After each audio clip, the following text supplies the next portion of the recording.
start with my favorite quote from Meditations. The impediment to action advances action. What stands in the way becomes the way.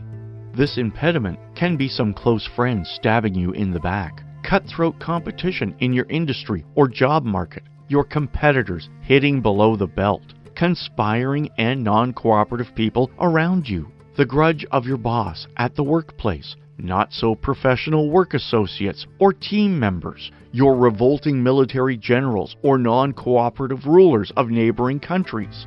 Everyone has a lesson to learn from this universal quote from Marcus Aurelius' masterpiece, Meditations. That's the reason many towering personalities from the corporate world and entrepreneurship to politics and sports are fond of Stoicism in general, and Marcus Aurelius' book, Meditations in particular. These wise lessons and principles of life are neither bound by time nor geography. Dear fellows, do you wonder if Meditations is a purposefully written book or something else? It is, in fact, a bedside private journal of Marcus Aurelius, who was among the most powerful men from 161 to 180 AD as the Roman emperor. These private notes were never meant to be published for fanfare or commercial interests. Thus, the insights in Meditations are the genuine and honest thoughts of one of the deepest thinkers of all time. These personal notes were only for his own guidance, clarity, and catharsis, as Marcus was writing down the Stoic principles, practices, and exercises in seclusion of his own private abode. His philosophical and moral principles were meant to guide him in ensuring his just rule, peace, and stability in large swaths of land. That's why you will find his solutions and thoughts to be very practical and refined. He used to write private notes every night before sleep, which are, in fact, reminders to his own self to remain humble, honest, emphatic, and resilient in face of whatever comes in his way. Matthew Arnold aptly writes in his essay published in the Victorian magazine in 1863, Marcus Aurelius is perhaps the most beautiful figure in history. He is one of those consoling and hope-inspiring marks which stand forever to remind our weak and easily discouraged race how high human goodness and perseverance have once been carried and may be carried again. Historians regard Marcus as the last of the 5 good emperors, the term first coined by Niccolò Machiavelli, who further described Marcus Aurelius as unassuming, a lover of justice, hater of cruelty, sympathetic, and kind. In spite of all the powers and privileges of his time, the Stoic emperor Marcus Aurelius had a difficult life due to the multitude of troubles and challenges in his entire rule. But he remained steadfast and resilient, armed with his humane and wise principles of life. He is the model for everyone who faces struggle, frustrations, and crisis. It was during the military campaigns between 170 and 180 AD that he wrote extensively in his private journal to guide himself through this time of turmoil and turbulence.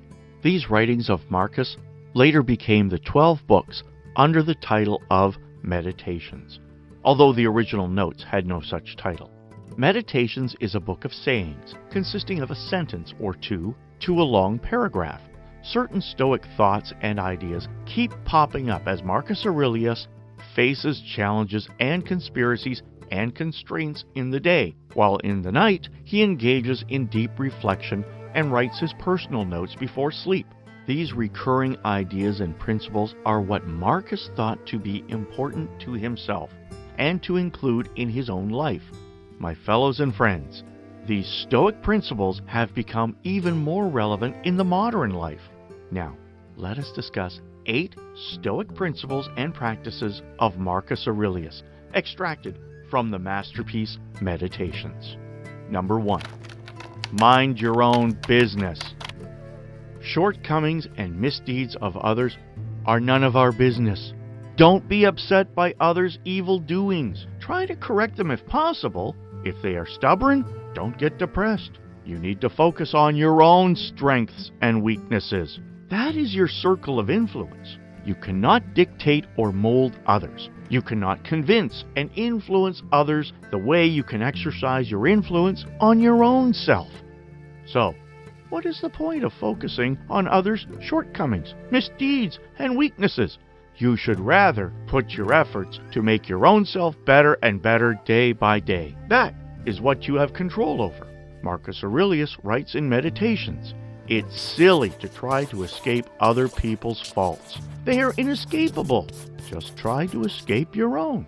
Today, we live in a hyper-connected world with social media at the center. We know what our friends are doing. We know what our colleagues are doing. We know all the rights that everyone around us has done.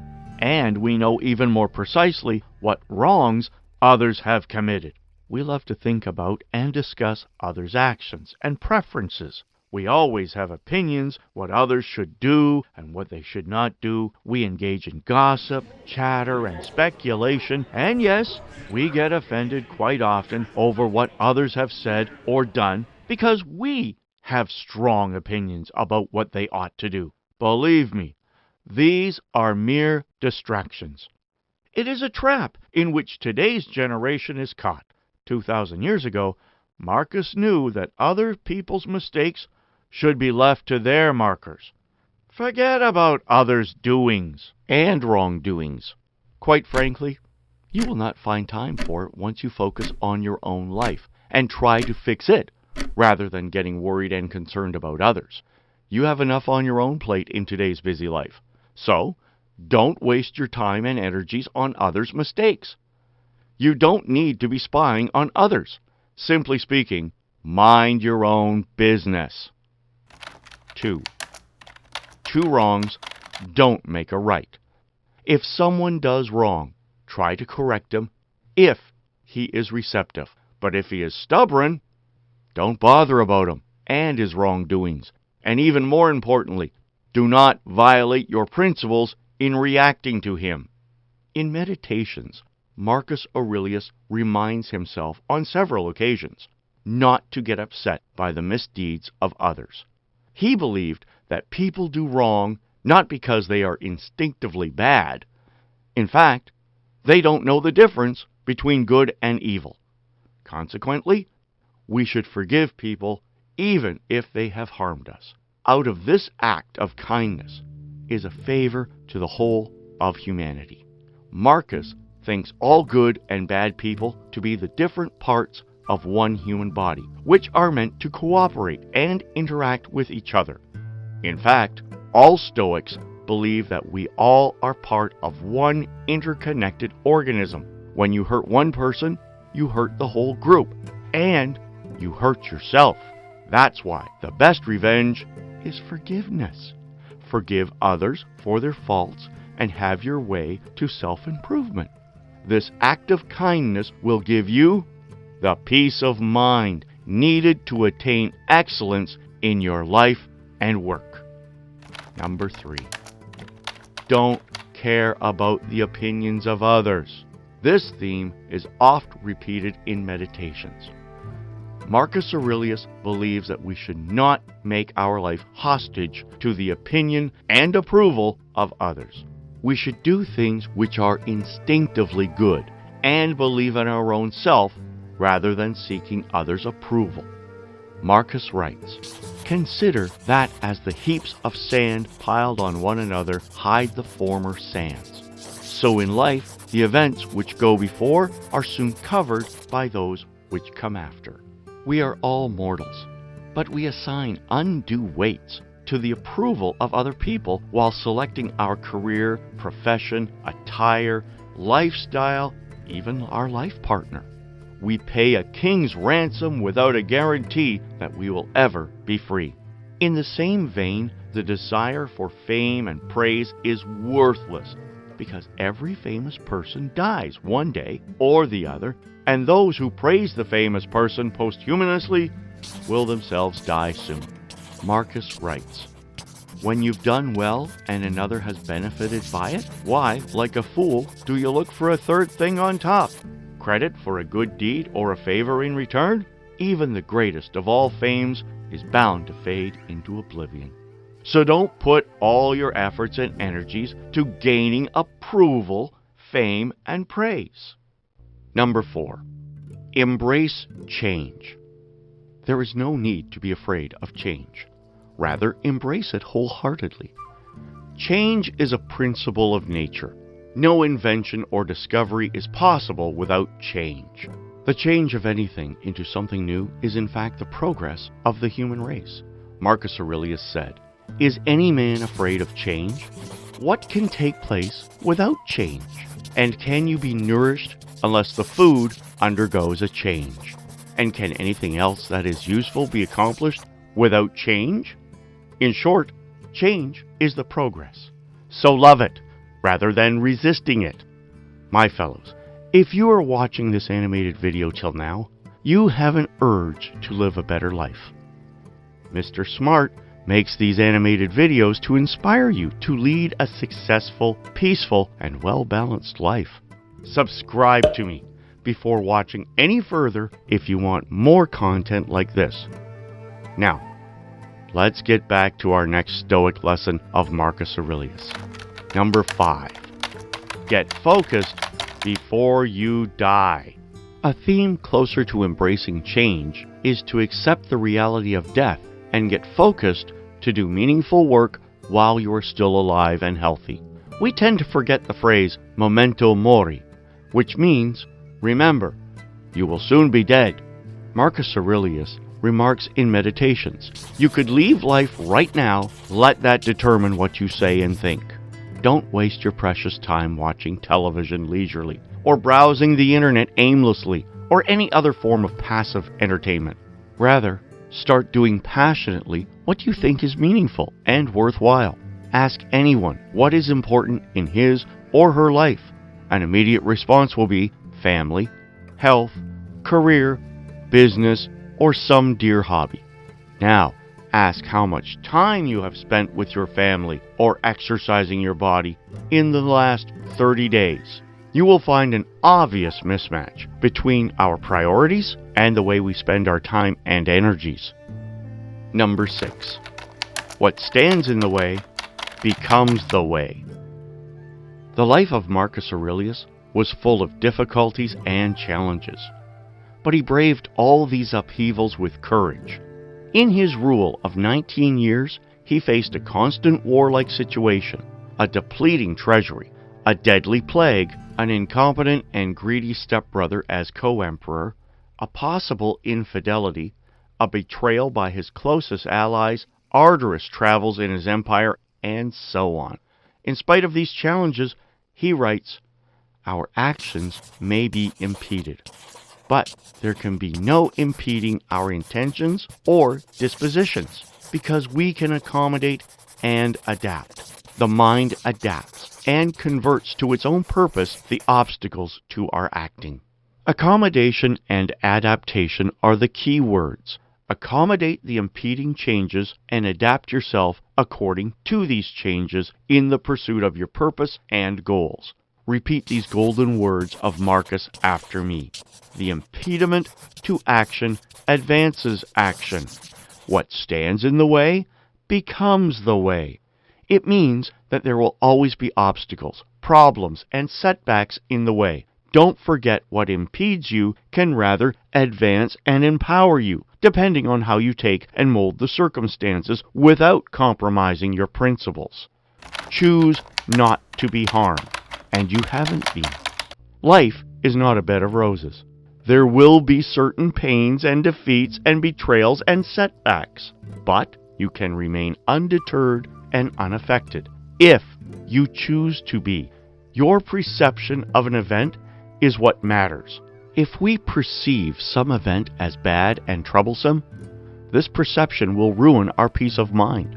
How much more damage, anger, and grief do than the things that cause them, Marcus says. In fact, perception is the reality.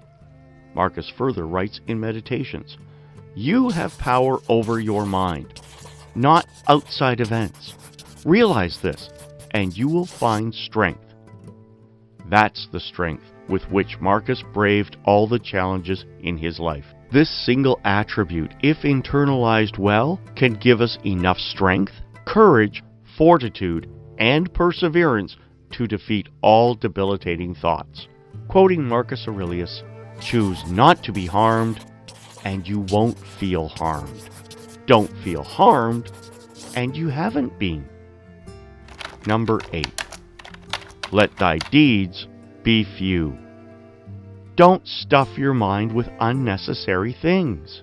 Don't waste your time and energies on tasks that are neither urgent nor important. Centuries ago, Marcus Aurelius knew how important it is to cut superfluous activities from his life. He writes, "This brings the contentment that comes with doing a few things and doing them well. Most of what we say and do is not necessary, and its omission would save both time and trouble. At every step, a man should ask himself, is this one of the things that are superfluous?" A wise and practical man will stick to a few actions and do them really well, better than any mediocre. Here it is quite apt to quote Tony Robbins when he says, "Most people fail in life when they major in minor things. But the real challenge is that all of the minor things tend to feel major at the very time they are happening." So, how to know exactly what is major and what is minor, what is important and what is not so important, what is urgent, what is not so urgent? Mr. Smart has made a complete animated video to address these questions. This video is based on Stephen Covey's 4 quadrants of time management. You can find the link in the description and cards. These 8 Stoic rules of life have the potential to change, if not revolutionize, your life for the better. These practices are equally useful for a common person as well as the most powerful individuals of the time. Many eminent personalities from the corporate world and entrepreneurship to politics and sports have benefited from these Stoic principles and practices of Marcus Aurelius, extracted from his writings in Meditations. However, you would need to fully internalize these virtues and practice them religiously to change your life for the better. My friends, do you think that Stoic principles can make our life more intentional and successful? How challenging you have found these Stoic principles of life to practice in the age of social media? Let Mr. Smart know in the comments section. And yes, don't forget to subscribe to me if you want more content like this.